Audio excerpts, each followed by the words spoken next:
বাংলায় আজ থেকে ফের হাওয়া বদল। দক্ষিণবঙ্গে ঝড় বৃষ্টির প্রভাব কমবে, দক্ষিণের জেলায় বিক্ষিপ্ত ঝড় বৃষ্টি।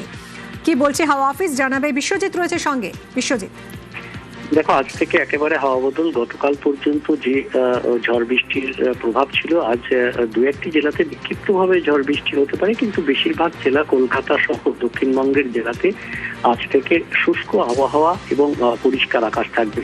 কখনো কখনো আংশিক মেঘলা আকাশ এবং বজ্রবিদ্যুৎ সহ স্থানীয়ভাবে দু এক পশলা বৃষ্টি হতে পারে দক্ষিণ চব্বিশ পরগনা, পূর্ব পশ্চিম মেদিনীপুরের মতন জেলাগুলিতে।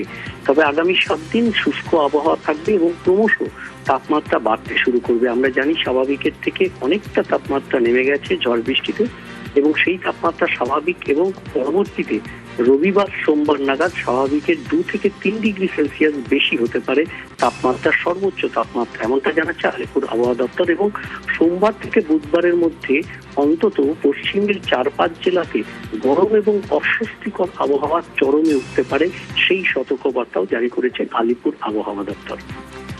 ধন্যবাদ বিশ্বজিৎ। দক্ষিণবঙ্গের পাশাপাশি নজর রাখবো উত্তরবঙ্গের দিকেও। উত্তরবঙ্গে বৃষ্টির পূর্বাভাস।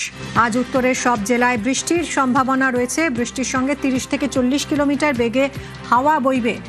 কি পূর্বাভাস আবহাওয়া দপ্তরের জানাবে পার্থ প্রতিম রয়েছে সঙ্গে। পার্থ, দেখো, উত্তরবঙ্গে কিন্তু আজ ঝড় বৃষ্টির পূর্বাভাস থাকছে, বিশেষ করে পাহাড়ি এলাকায় দার্জিলিং এবং কালিম্পংয়ে প্রচুর পার্বত্য এলাকায় সেখানে কিন্তু বৃষ্টির পূর্বাভাস থাকবে। ঠিক তেমনি সমতলে আলিপুরদুয়ার থেকে শুরু করে জলপাইগুড়ি, কোচবিহার এবং 2 দিনাজপুর সেখানে কিন্তু হালকা থেকে মাঝারি বৃষ্টির পূর্বাভাস থাকছে।